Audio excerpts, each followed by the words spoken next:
ilahang i-verdict, Lord, sa muang Pangulong Presidente, Lord, na si Rodrigo Roa Duterte. Lord, labangin mi Ginoo, nagahangyo mi diha sa imuha. Salamat kay Lord, kay mo hagyo nang ihatag sa muha. And Lord, sa muang pag-rally karon, Lord, this is a peace rally, Lord God. Dili mi nagtagubod sa meaning na lugar, kundi nagapangayo mi sa imuha tabang Ginoo. So Lord, salamat, and this will be a successful gathering, Lord God, as from different parts of Europe, Lord, na amin din karon nagkahiusa mga Pilipino, Ginoo. Salamat kay sa pagdala nimo kanamo dinhi. Anan among ginatugyan kay pasalamatan sa pangalan ni Jesus at tanan mo si Panginoon. Amen.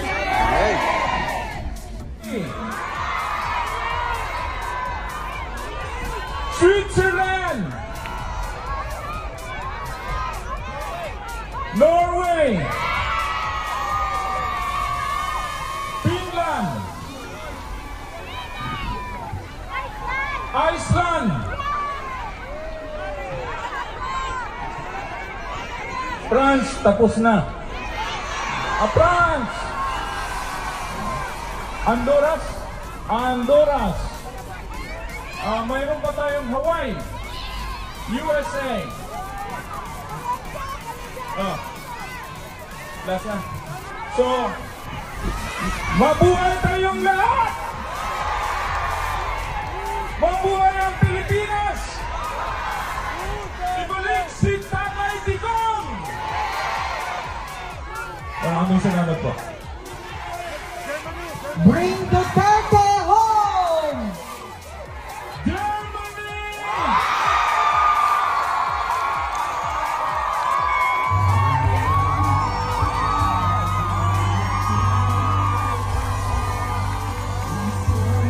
Sigaw ng masang Pilipino! Bring Duterte home! Bring Duterte home! Bring Duterte home! Ikaw ang nag-ahon. Sabihin mo, Digong, na wala ang eleksyon.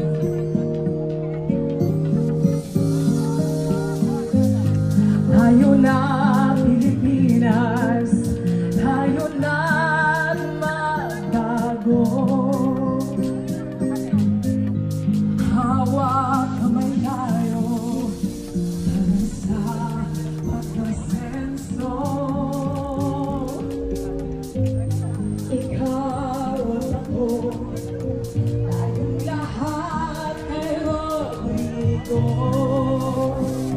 Duterte para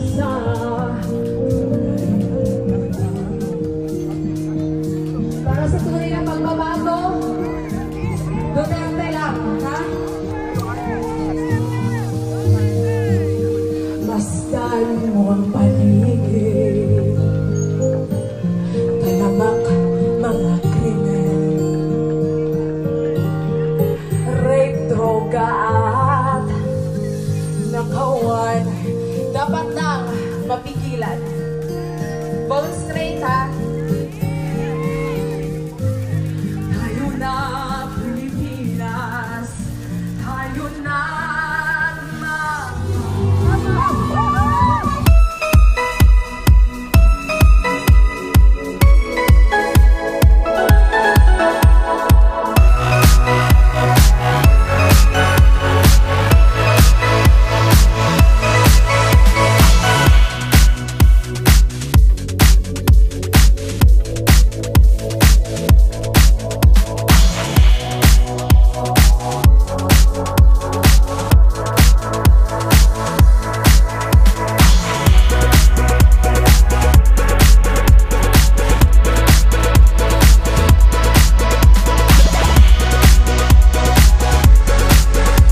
paglalang na paglalang Rodrigo Roa Duterte.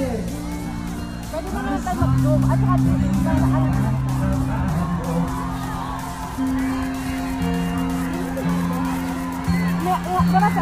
Upuan po natin please para makikita po tayo ng kalma po tayo. Yun po ang unang advice ni Tatay Digong. Kalma mga Pilipino. Manalig tayo ng merong hangganan ito.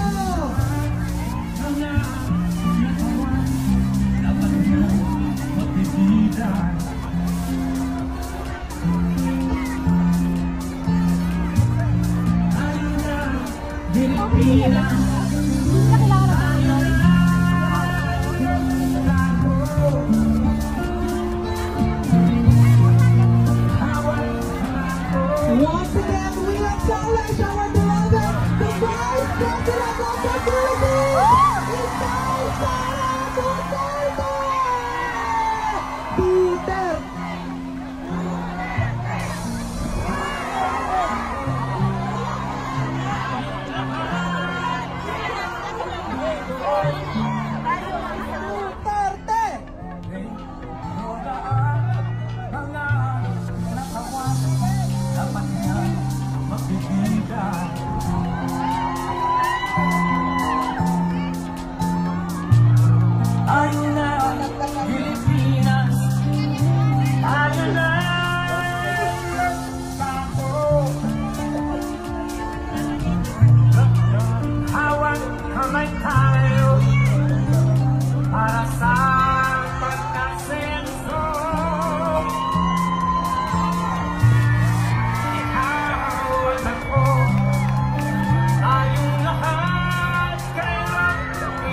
Ano ang sigaw ng mamamayang Pilipino? Duterte! Duterte! Duterte! Duterte! I am here because I love my country and I love Tayong lahat kayo dito.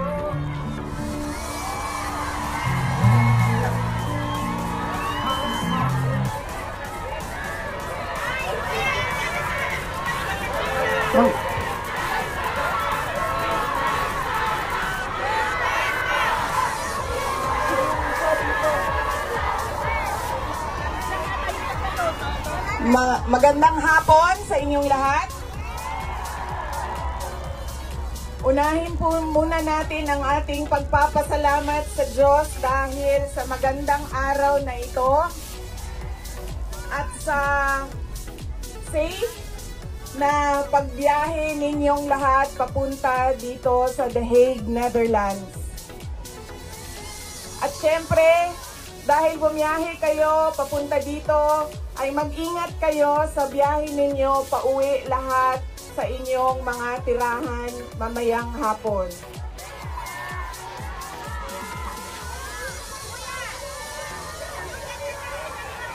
Susunod po ang pagpapasalamat ko sa Dutch Police sa kanilang pagtulong sa atin na mabuo yung programa ngayong hapon na ito at sa pagpahintulot na tayo ay magkaroon ng rally para kay Pangulong Rodrigo Duterte. Maraming salamat po sa Dutch Police and of course sa local government ng The Hague at sa Foreign Ministry ng the Netherlands. Maraming salamat sa kanila. Ang susunod na pagpapasalamat po ay mula sa akin para sa ating mga organizers ngayong hapon na ito sa Executive Committee na nag-meeting araw-araw, iba't ibang time zone para pag-usapan kung paano natin maisagawa ang ating pagsuporta, pagpapakita ng suporta kay Pangulong Rodrigo Duterte na patiwasay at maayos ang ating pagsama-sama ngayong hapon na ito. Meron bang bayad dito? Ulitin ko ha. Meron bang bayad dito? Wala! Yan.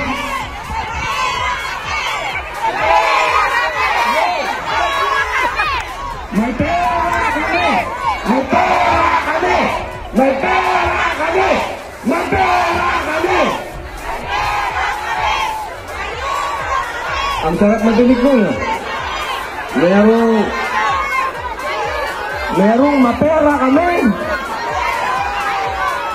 Merong may pera kami! Walang bayad dito!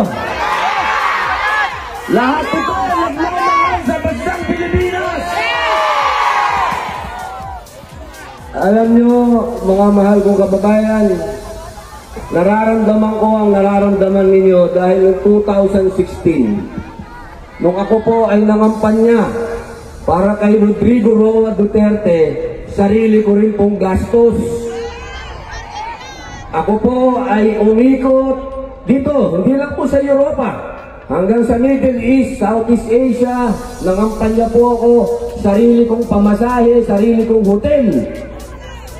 At nung nakaupo na po si Mayor, hindi po ako humingi ng posisyon. Wala po akong hininging kapalit. Ang ibinigay po sa akin ni Mayor ay pangalawang pagkakataon. Binigyan niya ako ng absolute pardon, pangalawang buhay. Kaya nandito po ako,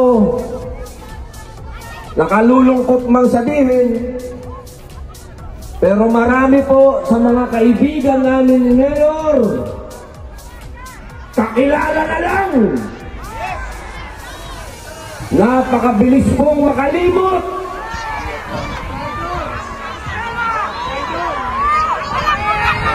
Pero kami naliligayahan sapagkat ang ganap na ito ay nagising ang damdamin ng mga Pilipino. Hindi kami bayad! Hindi kami bayad! Hindi kami bayad! Hindi kami bayad! Hindi kami bayad! May pera kami! Hindi kami bayad!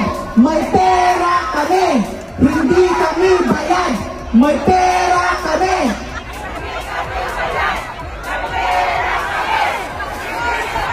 Bayang Pilipinas, naririnig mo ba sila? Hindi kami bayad! May pera kami! Hindi kami bayad! May pera kami! Hindi kami bayad! May pera kami! Iyan ho ang isang bagay na wala sila. Marahil marami din silang pera, pero walang nagmamahal sa kanilang katulad ninyo.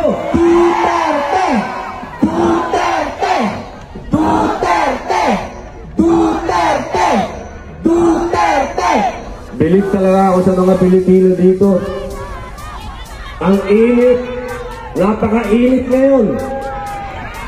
Nung mga nakaraang araw, nung bagong dating kami, nanginginig kami. Ngayon naman, napaka-init. Isuot ko, ang init. Eh, napaka-init pa ng pagmamahal nyo, kaya sold na sold. Duterte! Duterte! Duterte! Duterte! Duterte! Ngayon naman, mga kaibigan, mga kababayan, ako naman po ay makikiusap sa inyo. I love you, ma'am. Hello, ma'am. I like your green blouse. Thank you, sir. Waalaikumsalam. Ngayon po, na-eksakto po lahat. Na-eksakto lahat itong nangyayaring ito sa panahon po ng kampanya. Isipin po ninyo ang nangyari sa amin sa PDP. My brother Michael, welcome. Kala nyo, di ako marunong mag-English ha. What's my brother there? Welcome, my brother. Ang nandun lang muna tayo sa welcome. Mga kababayan, yung amin pong chairman, yung amin pong ulo, yung amin pong utak, sa ngayon ay nakakulong dito sa Dahig. Nakalulungkot po yan para sa amin sa PDP Laban. Sapagkat para po kami tinanggalan ng ulo.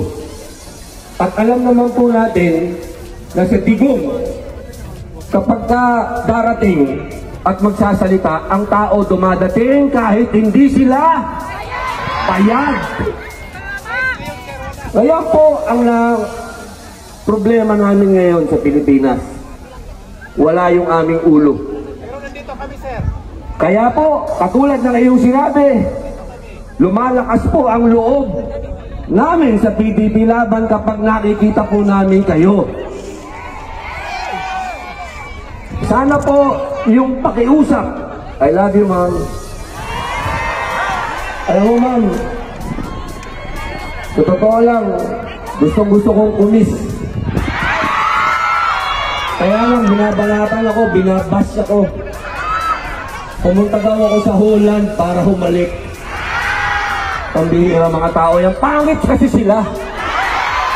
Walang humihingi ng halik sa kanila, kaya kasalanan ko pa kung pangit sila, di ba, man? Kaya mo nga, pag walang camera, I'll give you the kiss. Lagot ka kay Mariel! English yun nga, English. Sana po. Yes, ma'am. Papangako mo ba pagka binoto mo lahat yung senador ng PDP? I'll give you a big kiss. Mamaya, ma'am, kasi baka makuna na naman ako, mabas na naman ako. Yes, ma'am. Oh, yes, ma'am. Lahat po kayo, yayakapin ko. Hindi po yan kahit kailan naging issue sa mga ka-Duterte. Sapagkat ang mga ka-Duterte po malapit sa tao. Lahat po na nagmamahal kay Pangulong Digong, lahat po kami tinirain ni Digong na maging malapit sa tao. Kaya patawarin niyo po kami, lalong-lalo na po sa mga kapatid kong Muslim, kung na-offend po kayo doon po sa humiling ng halik at hinalikan ko, patawarin niyo po ako.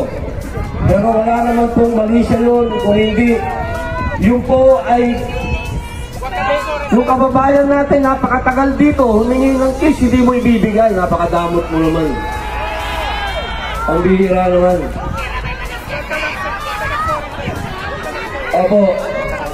Kaya mga kababayan, ibabalik ko po dun sa issue. Meron po kaming mga kandidato na ito po yung itinutulak ng ating Pangulong Rodrigo Roa Duterte.